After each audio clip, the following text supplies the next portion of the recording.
happy with the way that my little ping pong animation is turning out. And thanks to the work that we've done in the graph editor, we're slowly getting closer and closer to that final finished result.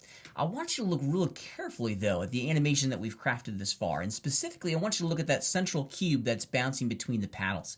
We made some adjustments to the graph editor to make it look like it's bouncing off of its friends on either side. However, the speed of that central cube doesn't really change all that much. It's kind of going the exact same speed regardless of what it's hitting or where it is within inside the frame itself. It doesn't quite exactly have that illusion of weight and mass and springiness that I'm kind of hoping to achieve in this illusion.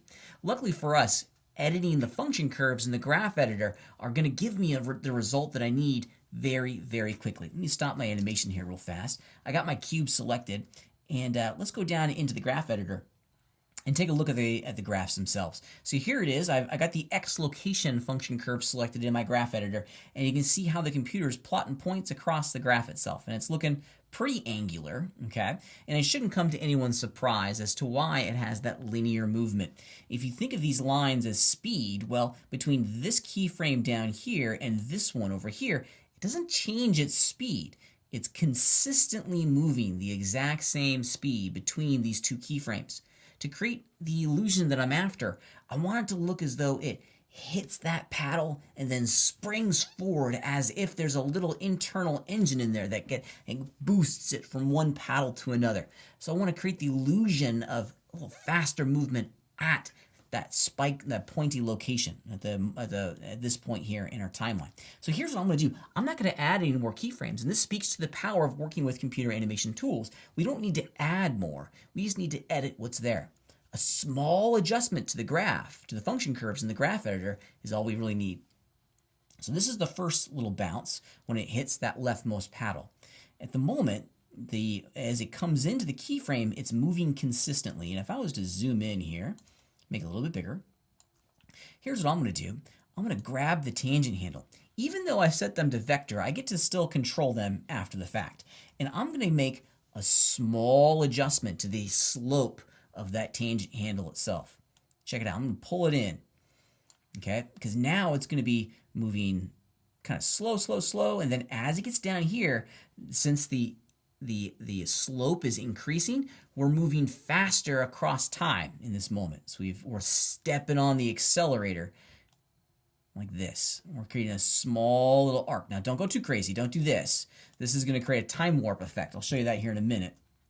But a small little adjustment here goes a long way. I'm going to try to make the height of the handles even. And let's just see what that does on that first bounce. Yeah, if you look very carefully, it's subtle. It's moving slow, and then after it hits, and perhaps what I need to do is only do it on the back half, because after it hits, I want it to move fast, as if this paddle over here has boosted it. It's given a little bit of energy as it leaves. Bong, bong. Let's do it again. Let's do it again on this second bounce. I'm going to grab the tangent handles and just bring them in slightly, not a whole lot. Okay, let's see what we get now. Yeah, for a brief second, it's going faster. It's going faster. And I think if you look, it shouldn't. So it leaves faster than it slows down.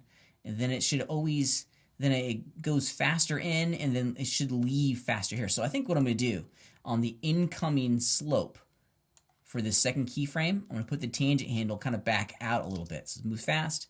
So it only gets that speed boost after it's made impact with the paddle. Same thing over here on this one. We only get that speed boost after we hit the paddle. Boom. Yeah, it goes a little bit faster. Sometimes a little bit goes a long way. It's these small little details with the function curves, excuse me, with the graph editor that really make our animations come to life. Now, don't go overboard with this. If you go crazy, I'll give it a really extreme example here. If you were to do this, okay, look at the function curve now. See how it's a real sharp tip? Watch what happens. It's going to be like this odd time warping effect. Boop. It's almost as if it pops in and out. It's moving so fast the computer doesn't even really have a chance interpolate it correctly. So don't go crazy with this, okay? Little movements go a long, long way. Hit the undo key, get those back out. Yeah. Yeah, I think I may even, oops, I didn't go back far enough, excuse me. I may have gone too far. But it's these small little details that we can add with the graph editor that you will absolutely see. Your brain is going to pick up on it. We're expecting, your human subconscious is expecting to see certain movements, and the graph editor is going to give us the ability to go in and very quickly plot and layer in those extra details to get those movements starting to come to life. I'm pretty pleased with the result of this. Those small changes to the graph editor have really pushed this over into the finish line, and I'm pretty pleased with the result that we've come up with.